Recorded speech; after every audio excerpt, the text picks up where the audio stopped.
YouTube, what is going on? Northeast Ohio sports cards, Neo, whatever you want to call me. Here for another little investing video. Today, we'll player spotlight.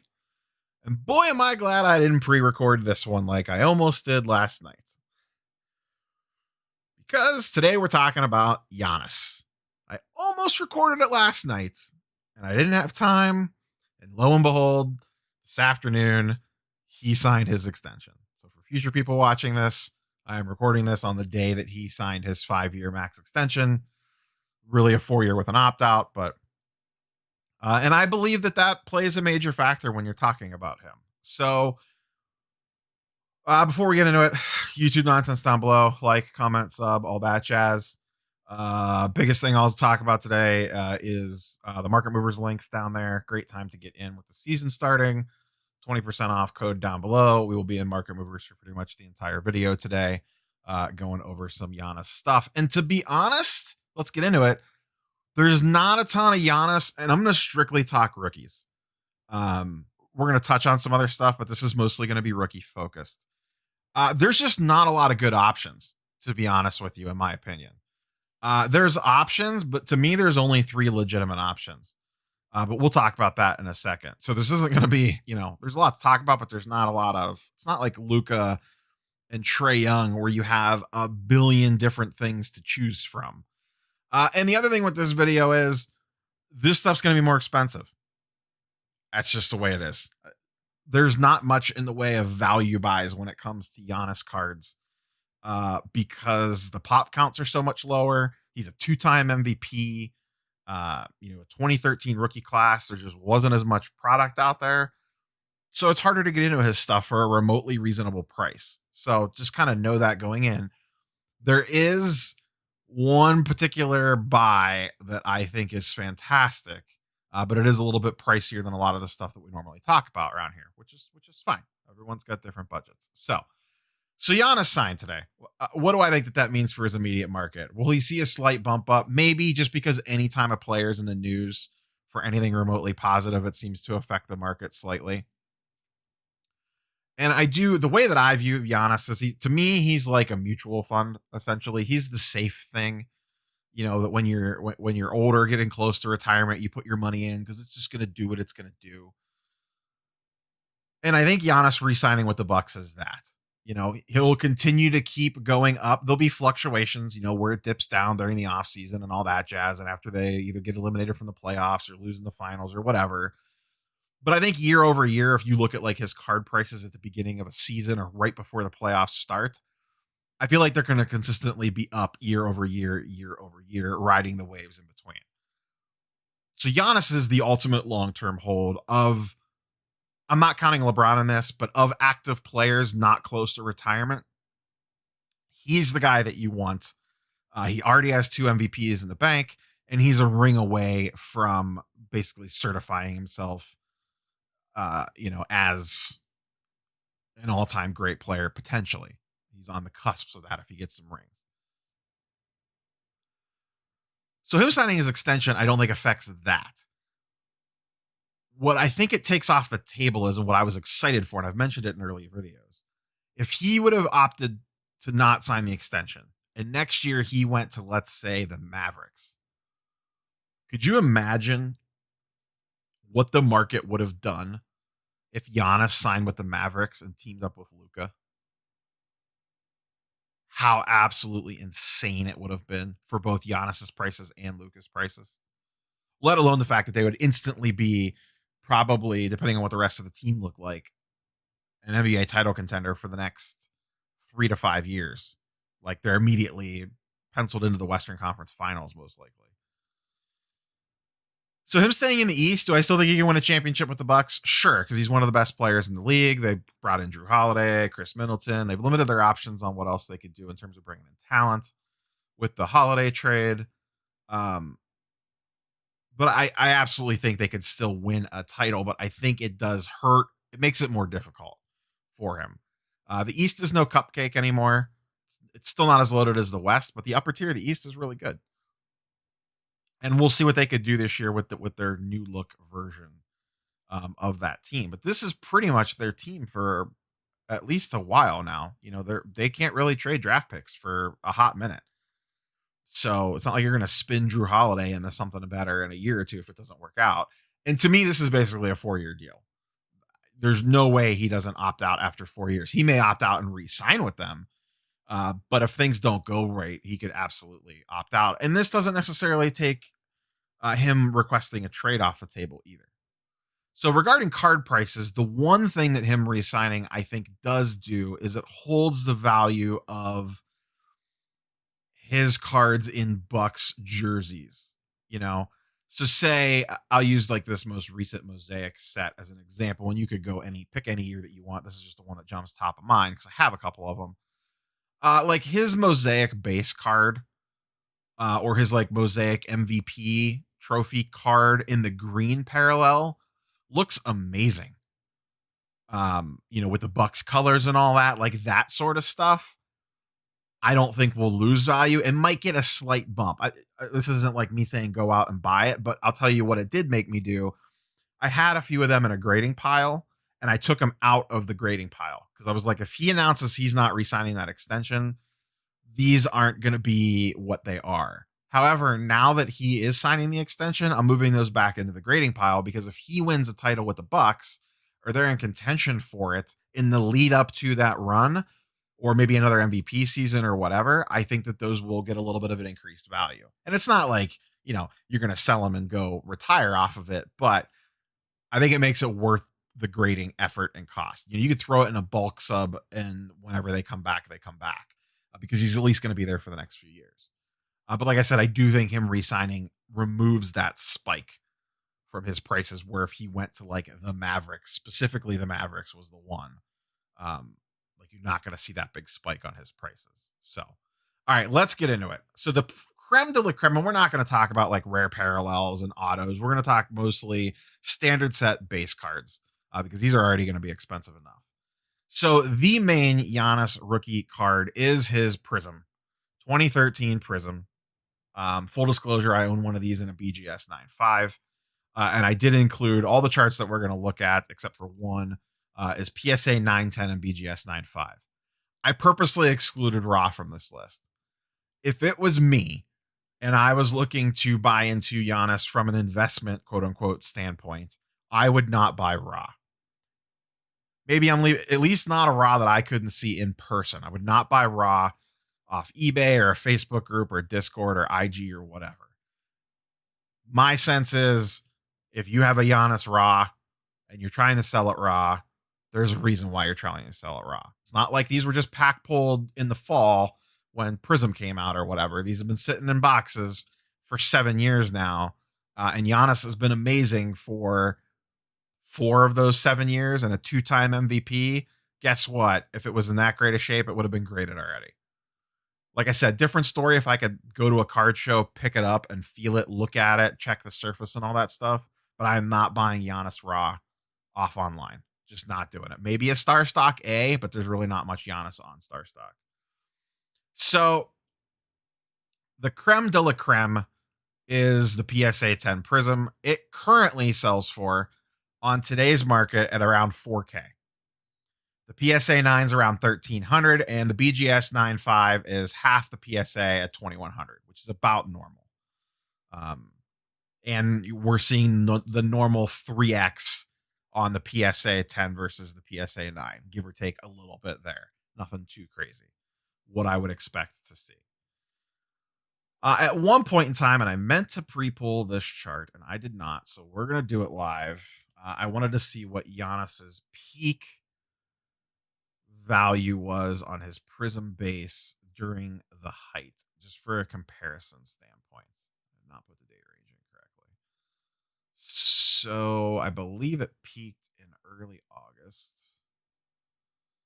Yes, August 10th.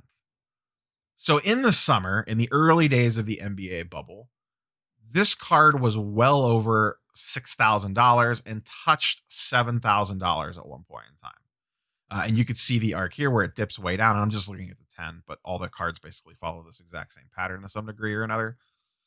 He had the massive spike here where this card was about 4K right before the NBA stuff fired back up again. It immediately spiked to 6K, stayed at around 6K until the end of August, and then started its trend down to where they got eliminated.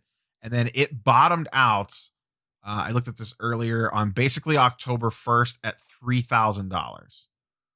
And it is back up to just under 4,000 now. So to me, and I don't know that the real ceiling 6K on this card in the near term, but it could be.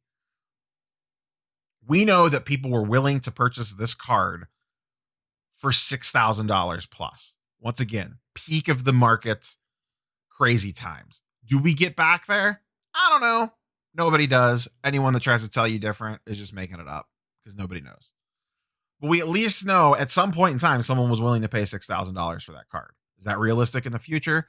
I don't know, but the market was there at one point in time for it. So it's at least plausible that it can get back to 6K. Not unheard of. And I'm not going to say if that was the case, if we knew that it was going to go there, everyone would be going out and buying them for $4,000 now to sell at $6,000 in 6 months or whatever. So obviously they don't. Otherwise, everyone would be doing that. We at least know it's potentially there. So I ran this chart because this is where this gets interesting when we're going to look at one specific card. We'll revisit this, but keep this in mind. So I started this from the low point of October 1st, just to see the percentage changes on stuff. And you can see since the first, the PSA 10 is up 43%. The BGS 9.5 is up 42%. But the PSA 9 is only up 20%. Okay. Ratio wise, it's about where it should be, in my opinion, around 3x. That being said, out of these, I think the PSA 9's a pretty good buy at 1,300. I also feel like the PSA 10's a great buy if you're playing in that space. I just think Giannis is a great buy in general. Giannis has not seen massive increases like a lot of the other players have in this run back up to the season. It's been a slow, steady thing, but he hasn't seen a big spike like Trae Young saw, SGA, those types of guys, because there really hasn't been a lot of news around him. Just the slow, steady increase. And like I said at the beginning of the video, I think that's kind of Giannis's thing. But once he starts playing, he already had a great preseason game. I know it's the preseason. His biggest hole in his game was free throws. He changed his routine, and he was like 6 of 7 in his first game back already. And if he can consistently do that and maybe start to hit a 3-pointer, like he's already one of the best players in the league. Like that could be next level game changing for them if he could start nailing threes at a decent percentage point. So, if you want to get in on Prism, I understand it's super expensive. What else is out there, you may ask, and I shall answer.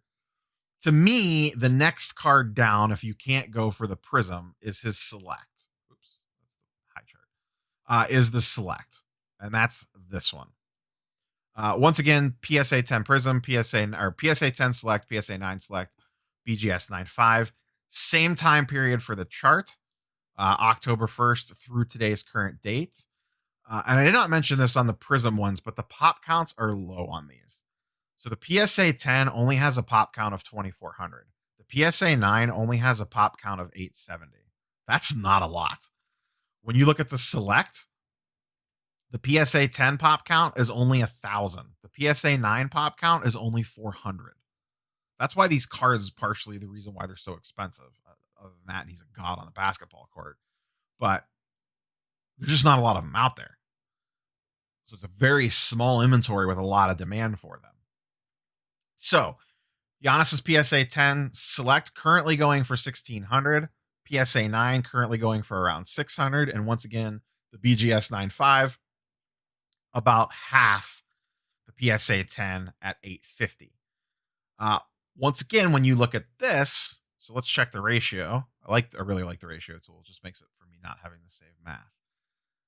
So we see that the PSA 10 is 2.5x of the PSA 9, which is weird because it's also had the biggest move since then.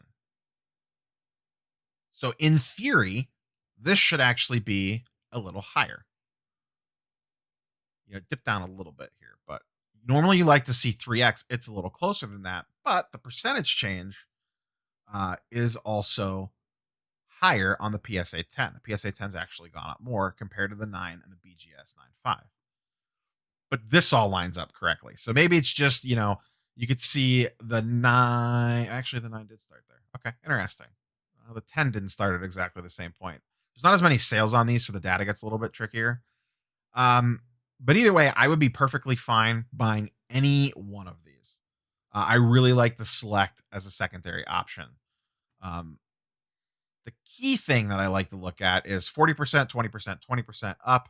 When we come over here, so the PSA 10 Select up 40%, the PSA 10 Prism also up around 40%. Now, let's look at the third of his main cards and what I feel like is the best one right now to go buy if you were in the market for Giannis. That's his hoops. PSA 10, PSA 9, BGS 9.5. So what stands out about this? One, it's really nice looking card. I really like the way it looks. It's a cool photo. It's not game. It's staged, but it still looks good. It's him dunking. I actually like it better than the Select one. To me, the biggest problem about the Select one is the photo is not great. He just is like standing there with his mouth wide open in a weird posture. Like this to me is a much nicer looking card. So let's look at some prices. PSA 10, 800. PSA 9, and I'm kicking myself. I missed out on I was bidding on this and I did not get it. I was a little too slow. I should have put a higher dollar limit in. My fault. PSA 9, 238. That was the last sale. I'm not going to lie. That one went way lower than it should have. Most of these are a little around 300, 280 to 290. I don't know what the deal was with this one, but I'm pissed at myself for not buying it or not bidding on it more aggressively. And then a BGS 9.5 at 386, less than half of the PSA 10. I like all three of these. Here's the other thing. What do we talk about on the Select and the Prism? Prism up 43%. Select up 40% on the PSA 10. Hoops. These numbers aren't going up. They're flat. Same time period. 2% change from early October to today. This one has actually gone down slightly and gone down slightly. These to me, any one of the three, pick your preference. Fantastic buys. Especially, and I'm going to guess there's not a lot of BGS 9.5, so this might be hard to replicate at this price. I'll look really quickly. Market Movers has this very handy thing where you can click this little cash button and it automatically pulls up any listed eBay auctions or any eBays. So we have a 449 buy it now. Let's just sort this by cheapest to save myself some time. A 450, a 525, and an 800. That 450 is probably right where it should be. Maybe a little bit high, but if you really want one, I'd be fine going for that one. And there are no auctions currently. Once again, pop count very low, 1,500 and 700 on the 10s and the 9s.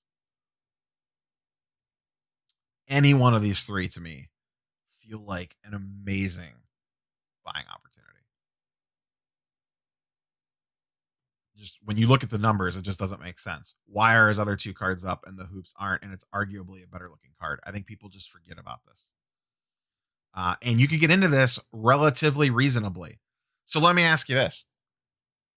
Let's ponder this one if we should, or if we will for a minute. We'll just do this live. Whatever. What would you rather have? Let's look up Shai Gilgeous-Alexander, a player that I personally like. 2018 Prism base PSA 10. I think this is around 300. 315 is the ending average on this. You can see he's actually starting to dip down a little bit.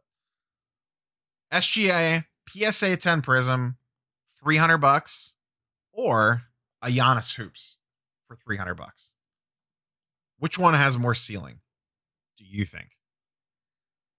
I know my answer. It's the Giannis.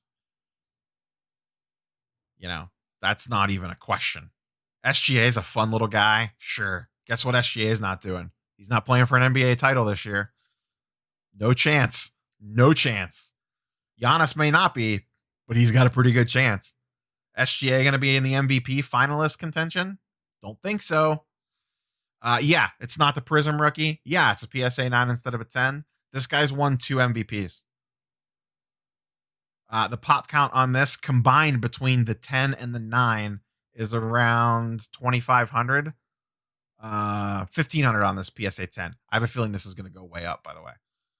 Though this SGA in particular is a difficult grade. There's something weird with that card. Regardless, though, it gets tricky comparing pop counts across generations or sets like this. But I think you guys get the point. Would you rather spend $350 on an SGA or $325 or whatever the hell it was for a PSA 10 Prism, or $300 for a Hoops PSA 9, or a little bit more for a BGS 9.5? I mean, you guys can't see me, but my hands I'm doing the shrug emoji right now. That's me in front of my microphone. I'm literally doing the shrug emoji. So is there anything else Giannis wise you can get into on cards? Yeah, there's a couple. Personally, not a fan of them. It's nothing against them. Here's what I'll say. If you already have them, they are fine long-term holds. If I was looking to go into the market and spend money, I would stick to one of the 3 we already talked about. That's just me personally. So let's just run through these real quick. So we have this Fleer Retro Base. This in a PSA 10 is a $300 card. To me, there's a couple things wrong with this card. 1, it's absolutely hideous. And 2, not in an NBA uniform. He's in his Greek uniform or whatever that is. Do not want. I would rather, for $300, I would rather buy the Hoops PSA 9 if we're comparing apples to oranges here. If I have $300 to spend on Giannis, I need something low budget.